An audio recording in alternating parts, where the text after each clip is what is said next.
Good evening. Welcome to Washington. I'm Brett Baer. Happy St. Patrick's Day. President Trump hosted German Chancellor Angela Merkel at the White House this afternoon.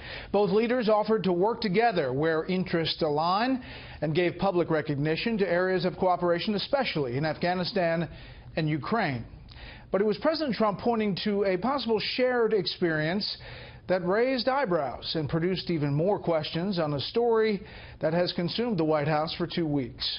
Correspondent Kevin Cork is on the North Lawn tonight with the latest. Good evening, Kevin. Hey, good evening, Brett, and happy St. Patrick's Day to you and to all of our viewers out there. The uncommon presidency of Donald J. Trump taking another interesting turn today as the current commander-in-chief seemed to take a not-so-subtle jab at a former president right in front of a key ally. As far as wiretapping, I guess, by, this past administration, at least we have something in common, perhaps.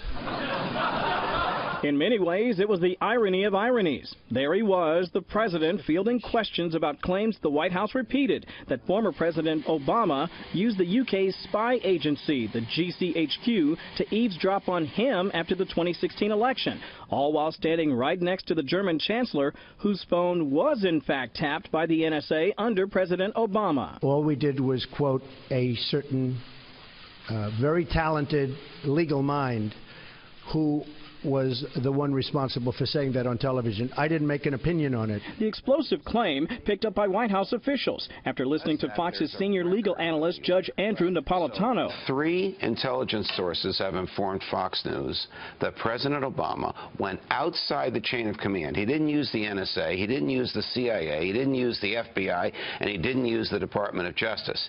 He used GCHQ. What the heck is GCHQ?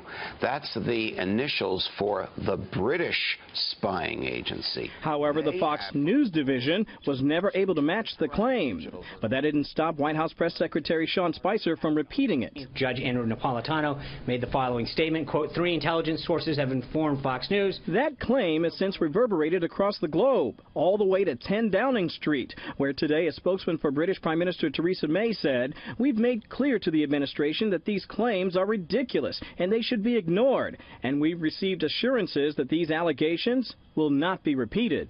The wiretapping story, part of a wide-ranging news conference that included discussion about the future role of the U.S. in NATO, the 28-country defense alliance that includes Germany. I reiterated to Chancellor Merkel my strong support for NATO, as well as the need for our NATO allies to pay their fair share for the cost of defense. That theme of fairness to America continued in the president's comments on trade, which he suggested enriched our trading partners at the expense of American workers.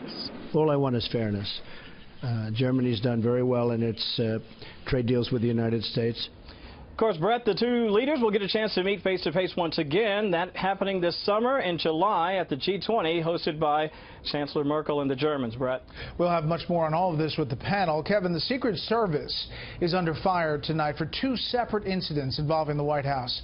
What about that? Well, I tell you, it's really not a very good story for them. The first of those 2 stories, Brett, actually beginning right here in Washington, where sources tell Fox News that jumper that jumped the fence here at the White House on Friday, a guy by the name of Jonathan Tran, who had 2 cans of mace on him, actually may have jiggled a door to the executive mansion. And what's worse, he may have been on the grounds for at least 16 minutes before being detected. Tran is facing multiple charges. Meanwhile, in New York, an investigation is also underway into the whereabouts of a Secret Service laptop computer that was stolen. It could include floor plans to Trump Tower and information about the investigation into Hillary Clinton's private email server. Now, the agent in question reportedly left a bag containing the laptop in her driveway in Brooklyn. A spokesperson for the agency says the laptops are encrypted and are not permitted to contain classified information. But as you can well imagine, Brett, that's also raising the ire of lawmakers on Capitol Hill, some of whom are already tonight calling for an investigation. Brett? Especially after the history of the Secret Service in recent years. Kevin, thank you.